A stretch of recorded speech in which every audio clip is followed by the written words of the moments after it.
12 और नैमिषारण्य में जो रहते हैं उनकी उम्र 100 से ऊपर तो जा रही है। ये छोटी उम्र का साधु इसलिए गया नैमिषारण्य कि हम उन महान संतों को अभिवादन करेंगे। लेकिन एक बात बताऊं, कौतूहल हो गए। आप लोग तो पहले पहुंचे ना नैमिषारण्य, मेरे साथ चले ना भी, स्वागत करेंगे सूर्य जी का। आप भी भीतर संतों के भीतर हैं। इतने में जब सूर्य जाए तो आप लोगों की समझ में कुछ नहीं आया, हमारी समझ में कुछ नहीं आया, लेकिन वो 88,000 ऋषि खड़े हो गए। उन्होंने हाथ जोड़े और हाथ जोड़ करके स्वागत किया। स्वागतम तू महाभागा, हे महाभाग सूर्य जी, हम आपका स्वागत करते हैं। नैमिषारण्य में आपका स्वागत है, पधारिए, हमारा प्रणाम स्वीकार करो। अच्छा, सूर्य जी ने कहा, हे भगवान, मैं 12 वर्ष का, ये 100 150 वर्ष के, तो प्रणाम मुझे करना चाहिए, ये लोग उल्टे कर रहे हैं। अच्छा, आप लोग जानते हैं ना, छोटा करता है बड़े को प्रणाम या बड़ा करता है छोटे को प्रणाम? कभी देखा है आपने कि बूढ़ा बाबा 90 वर्ष का अपने नाती को कहे, भैया तेरे चरण छूऊं, तुझे प्रणाम करो? कभी सुना? कभी सासू ने बहू को प्रणाम किया? नहीं, सच बताओ, आजकल की तो हो जाता है ऐसा। राधे राधे बोलो। हो सकता है आजकल करते भी हो, लेकिन एक बात बताओ, हमारी सभ्यता ये है, बहू माता के प्रणाम करेगी, सासू माँ बड़ी होती है ना, वो छोटे को क्या, ये हमारी सभ्यता। छोटा प्रणाम करता है बड़े को, बड़ा छोटे को नहीं करता। अब आप देखो यहाँ उल्टी गंगा कैसे बही। सूर्य जी की उम्र कितनी? 12। और जिन्होंने प्रणाम किया उनकी कितनी? 100 वर्ष के। अब प्रणाम ये 12 वर्ष का बाल साधु उनको करता तो शोभा देता, लेकिन उन्होंने किया इसको, ये बात समझ में नहीं आई। सूर्य जी ने पूछा, ठहरिए ठहरिए, आप लोग देवभूमि के संत हैं, मैं आपको प्रणाम करता हूं, लेकिन आपने मुझे प्रणाम किया, इसका रहस्य क्या है? बड़े तो आप हैं, फिर छोटे को प्रणाम क्यों करते हैं?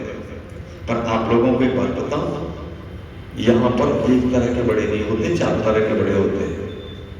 यहां दुनिया में 4 तरह के बड़े होते हैं। एक तो वो भी बड़ा है जिसके पास पैसा ज्यादा है। बात बात में कहते हो नहीं, बड़ा आदमी के साथ उससे पंगा मत लेना। बोलो राधे राधे।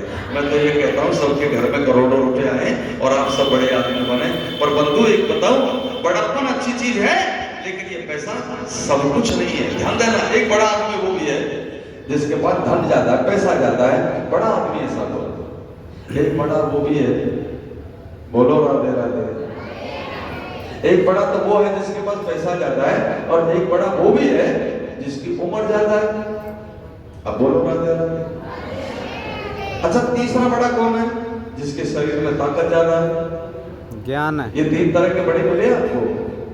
जिसके पास धन ज्यादा है वो बड़ा आदमी, जिसके पास उम्र ज्यादा है वो बड़ा आदमी, और जिसके पास ताकत ज्यादा है वो बड़ा आदमी। पर बंधु, इन तीनों बड़ों से एक बड़ा और भी है, जिसके पास ज्ञान ज्यादा है, वो सबसे बड़ा है। वो सबसे बड़ा है जिसके पास ज्ञान ज्यादा है ना। कहते हैं ना, धन वृद्धा बल वृद्धा आयु वृद्धा तथैव च। धन वृद्धा बल वृद्धा आयु वृद्धा तथैव च, ते सर्वेपि ज्ञान वृद्धा। एक तरह से करा, अरे जिसके पास बल ज्यादा है वो भी, जिसके पास ज्ञान है, जिसके पास धन ज्यादा है वो भी, जिसकी उम्र ज्यादा है वो भी, उसको प्रणाम करते जिसके पास ज्ञान ज्यादा है। ये सूर्य जी पूछ रहे थे, मैं छोटा हूं, आपने हमें प्रणाम क्यों किया? लेकिन ये सूर्य जी को नैमिषारण्य के संत कहते हैं, महाराज उम्र में हम बड़े हैं, ज्ञान में आप हैं। तो बताइए वास्तविक बड़ा कौन है? उम्र में तो हम बड़े, पर ज्ञान में आप बड़े हो। तो बताइए सचमुच बड़े? सूर्य जी ने कहा, रहने दो, तुमने तो तरीका ढूंढ लिया नमस्कार करने का, है तो बड़े आप भी, पर चलिए चलिए, आपने हमें भी बड़ा बना दिया। हम तो आपके दर्शन करने आए थे। एक बड़े से पत्थर पर सूर्य जी को बैठाया, लोगों की भीड़ लग गई, 88,000 संत थे, परिवार थे, पत्नी पुत्र सब एकत्रित हुए। सूर्य जी ने कहा, चलिए ये बताइए, आपने मेरा अभिवादन किया, मुझे ये बड़ी गद्दी पर बैठाया, पर मैं जानना चाहता हूँ कि आपकी शक्ल जो है, आपकी जो सूरत है, आपका जो चेहरा है, ये बता रहा है देखने पर कि आप कुछ जानना चाहते हो। एक बात बताऊं, मोबाइल में कैमरा है, आप बहुत जल्दी फोटो ले लेते हैं। पहले चलता था वो कैमरा खींचने वाला, दुनिया का जो एक बार चित्र ले और तुम जब तक दुनिया में हो, जब तक वो डिलीट नहीं होगा, मिटेगा नहीं। वो जानते हो वो कैमरा है आंखें। वो कैमरा क्या है? आप। इनसे बढ़िया मैंने पूरी दुनिया का कैमरा नहीं देखा। ये आंखें सामने वाले को जान जाती हैं, पहचान जाती हैं। अगर उनमें कैमरे की ताकत हो तो इन आंखों में दूसरे को देखने की ताकत तो सबके पास है। बोलिए ना राधे राधे भाई ने। दो बातें आपको बताने जा रहा हूं। दूसरे को आंखें खोलकर देखने की शक्ति तो सबको मिली है, लेकिन पहचानने की शक्ति किसको मिली है? आप कौन है ये पहचान। आप क्या है ये तो दिख रहा है। वो गोरा, वो काला, वो स्त्री, वो पुरुष, ये छोटा, वो बड़ा, ये तो दिख रहा है। ये ताकत तो आपको गॉड गिफ्ट है, मिली हुई है। लेकिन ये कौन है, क्या है, ये पहचानना, उसे समझना, उसकी गहराई तक जाना, ये तो किसी बिरले संत को पास। ये कैमरा सबके पास, लेकिन सूत जी के पास है ना। 1.5 मिनट में उन्होंने सबकी शक्ल देख करके पहचान ली। महात्मा तो है, त्यागी हैं, तपस्वी हैं, पर दुखी है। कैसे हैं? दुखी है। अच्छा, दुख कभी कभी ऐसा होता है जो तुरंत दुख आया दूसरे को, बगल वाले को बता दिया, लेकिन कुछ दुख ऐसा है जो लेके मरते बताती भी नहीं। बोलो राधे राधे। ऐसा दुख भगवान किसी को न दे जिससे हम दुख को जिए भी और दूसरे को बता भी नहीं सके। वो मुझसे कहते हैं, मैंने देखा है प्रभु, आप जितने भी महात्मा संत हो नेम शारण में आपने भजन किया है, लेकिन आपके भीतर कोई चिंता है, कोई दुख है जो झलक रही है आपके चेहरे पर। आप मुझे बता सकते हैं क्यों लेके मरते हो? इस दुख को छिपाकर क्यों जाना चाहते हो? बताइए प्रभु, क्या दुख है, क्या चिंता है, आप हमें बताइए। हो सकता है हम आपकी कोई सेवा सहायता कर सके। तो उन्होंने अपना दुख बताया। आप सबसे निवेदन करूं, अगर ये फिर तो कथा सुनोगे जो उनका नेम शारण का जो चिंता है, सोचिए पूछ रहे क्या चिंता है, क्या दुख है। अगर वो आपका भी निकले फिर तो कथा में डूबे रहोगे ना। वो महात्मा कहते हैं और तो कुछ नहीं, केवल एक चिंता है, वो मिट नहीं पा रही। बोले क्या है बताओ ना। बोले कृष्ण कैसे मिलेंगे, ये चिंता है। बोलो राधे राधे। धन नहीं चाहिए, धन की चिंता नहीं, फैक्ट्री नहीं चलानी, शादी नहीं करनी, विवाह नहीं करनी, ये सब है। और जो मिला है ना हम उसमें संतुष्ट हैं। लेकिन हमारा दुख ये है, हमारी चिंता ये है कि कृष्ण से मिलना चाहते हैं लेकिन तरीका याद नहीं है।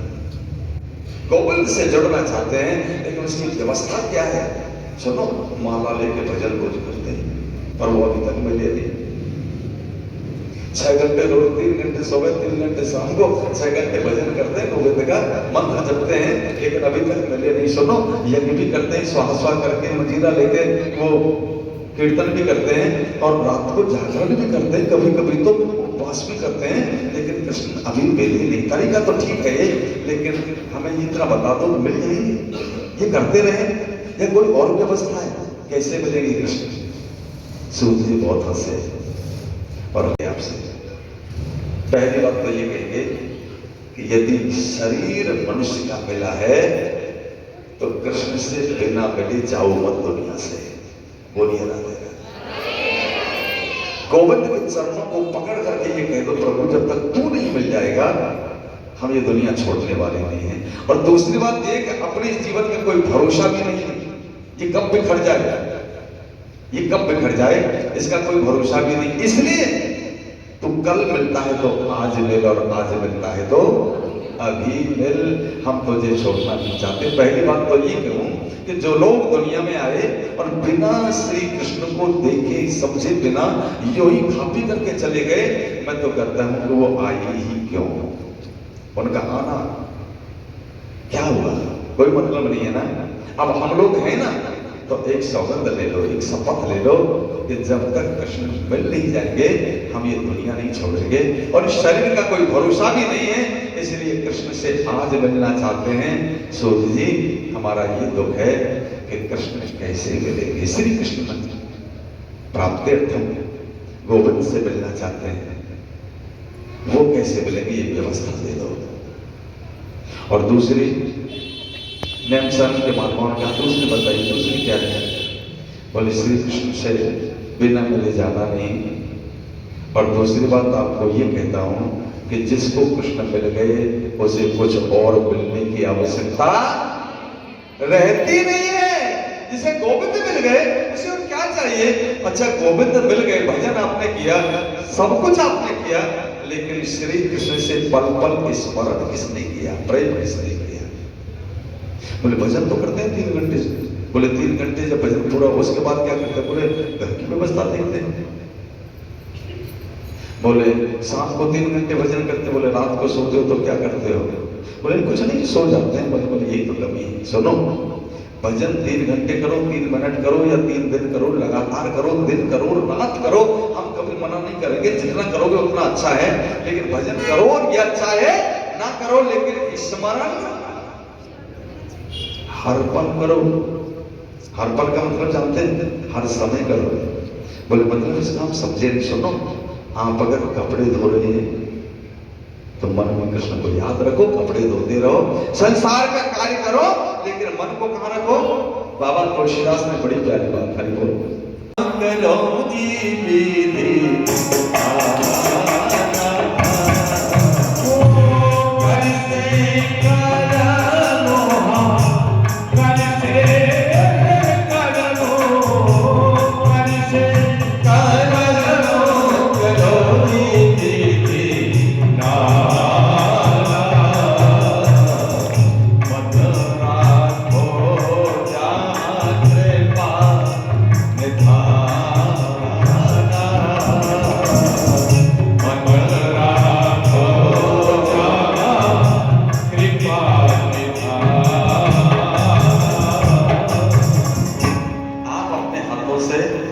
अपने शरीर से कार्य संसार का कुछ भी करिए, मनाही नहीं, लेकिन हर पल स्मरण, हर समय गोविंद का ध्यान, बस इतना बना लीजिए कृष्ण मिले हैं। और एक बात आपको बोलूं कि प्रबल प्रेम के पाले पड़कर प्रभु को भी नियम बदलते देगा। अगर प्रेम प्रबल है तो भगवान अपना संविधान बदल देते हैं, अपना नियम कायदा कानून बदल देते हैं। और दूसरी पंक्ति बहुत गौर से सुनना, प्रबल प्रेम के पाले पड़कर उस प्रभु को भी नियम बदलते देखा। और वो क्या कहते हैं कि मेरा मान भले ही डर जाए पर तेरा मान न डरते देखा। वो कहते हैं मेरा संविधान टूट सकता है लेकिन अपने भक्त की कभी हार नहीं होने देता। अच्छा एक बात बोलो, भगवान को कोई मान सकता है?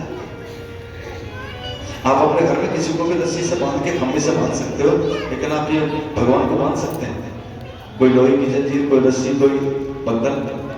लेकिन एक बात बोलो, उन्हें कोई बांध नहीं सकता। पर प्रेम यशोदा का प्रबल था तो ऊखल से बांध के पटक दिया, नहीं आए वो। छुड़ाने के लिए दाऊ भैया आए तो आंखें दिखा दी, ललकार के भगा दिया, कोई छुड़ा नहीं पाया। अच्छा, उन्हें दुनिया में आने की जरूरत नहीं है, फिर भी वो दुनिया में आए तो लीलाएं करें।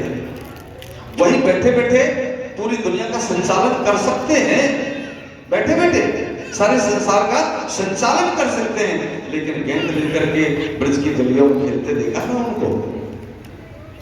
ब्रज की गलियों में गेंद लेकर के उनको खेलते आप सबने देखा होगा। मैं आपसे एक निवेदन करूं, सूत जी कहते हैं बंधु सब कुछ आपने किया, यदि श्री कृष्ण से मिलना चाहते हो ना तो 2 काम करिए। अब जब ये दवाई आपको बाहर भी नहीं मिलेगी। अच्छा सच सच बताओ, श्री कृष्ण से कौन कौन मिलना चाहते हैं? सच में बताइए, कौन कौन मिलना चाहते हैं? सब मिलना चाहते हैं। अच्छा कल मिलना चाहते हैं? कहा? अच्छा आज और अभी? तो फिर के जगह और दिन भर दिन रैन जो हम क्रियाएं कर्म करें उन सब में अपना मन कहाँ रखो? गोविंद में। पहला काम तो ये करो। अब जो दूसरा काम जो कुछ तुमने किया सबको कृष्ण में अर्पण कर दो। मैंने किया ये कभी मत सोचो। बोलो राधे राधे। अच्छा कभी कभी आप करते हैं ना, बोले मैंने एक कुंडली अर्पण कर दो, और कभी करता मत बनो मैंने किया है। अगर तूने किया है तो वो राधे राधे बोलो। दुनिया का कोई भी काम अगर कर्म यदि तुमने किया है तो भोगना भी तुझे पड़ेगा, चाहे वो अच्छा है और चाहे वो बुरा है। लेकिन अगर ये कला आ गई कि करता मैं नहीं हूं, जो कुछ इस शरीर से बना वो सब करता ठाकुर को समर्पण कर दो।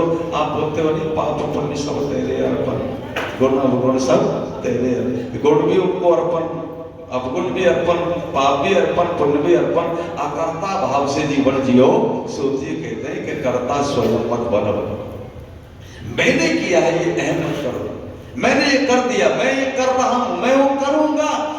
जिस दिन तेरे मैं की ये कर्ता का अभिमान दूर हो जाएगा उस दिन कृष्ण दूर नहीं तेरे पास होंगे। सिर्फ दो बात मान लो, मन को कृष्ण में रखो और अपना आप को अकर्ता भाव से जीवन जियो। अकर्ता भाव से जीवन जियो, गोविंद मिल जाएंगे। प्रेम से बोलो राधे। ये